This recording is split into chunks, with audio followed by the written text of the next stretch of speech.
যখন একদম খুব ছোট ছিলাম আমার হালকা মনে আছে তখন ঈদের সময় হলে মা আমাকে পায়ে আলতা দিয়ে ছোট ছোট করে ডিজাইন করে দিত। তো তখন থেকে আমার পায়ে মেহেদি দেওয়া বা যে কোনো কিছু দিয়ে ডিজাইন করা আমার অসম্ভব ভালো লাগে। তো ভাবলাম যে অনেক দিন ধরে পায়ে কোনো কিছু করতেছি না, তো এবার একটু পায়ে মেহেদি নেওয়া যাক। তো এই তো অল্প একটু নিয়েছি, আর বেশি নেইনি, আপনি ওটা ভিডিওতে দেখতেই পারবেন। তো প্রথমে আমি একটা ফুল দিয়ে শুরু করলাম। এটা ধরেন এক ধরনের গোলাপটাই ফুল।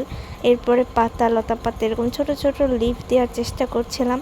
তো সমস্যা হয়েছে কি, আমি ফুল ডিজাইনটা করতে পারিনি, কারণ আমার ফোনের মেমোরি একদমই লোড হয়ে গেছে। তো দেখলাম যে ভিডিও আর হচ্ছে না, কেটে গেছে ভিডিও। তো যতটুকু পেরেছি আমি কিন্তু দেওয়ার চেষ্টা করেছি। আর আমার মতো আপনারা কে কে পায়ে মেহেদি পরতে ভালোবাসেন অবশ্যই জানাবেন। আর আমি কিন্তু দুই পায়ে মেহেদি পরতাম অনেক আগে, কিন্তু এখন কিন্তু দুই পায়ে বা পা ভর্তি করে মেহেদি একদমই পরা হয় না।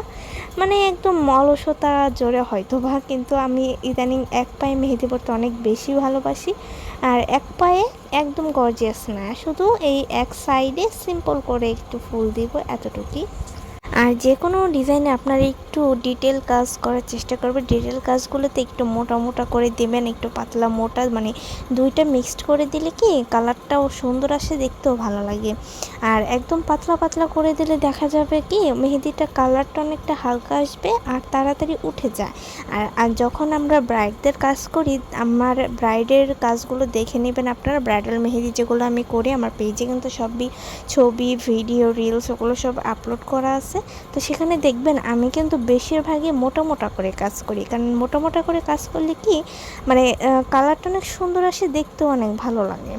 তো ইন্ট্রিকেট কাজগুলো আমি একটু কম করে, আমি সবসময় একটু মোটা মোটা করে কাজ করার চেষ্টা করি। আর লিফগুলো আমি দিতে অনেক ভালোবাসি, এই ছোটো ছোটো পাতাগুলো, এগুলো দিতে অনেক ভালো লাগে। আর এটা হচ্ছে ফাইনাল লুক। এরপর আমি আর করিনি, কারণ মেমোরি একদমই লোড। এতটুকু পর্যন্ত করেছি, ভাবলাম যে এতটুকু সুন্দর হয়েছে, এটুকুই থাক, পরবর্তীতে আবার একটা ভিডিও নিয়ে আসবে।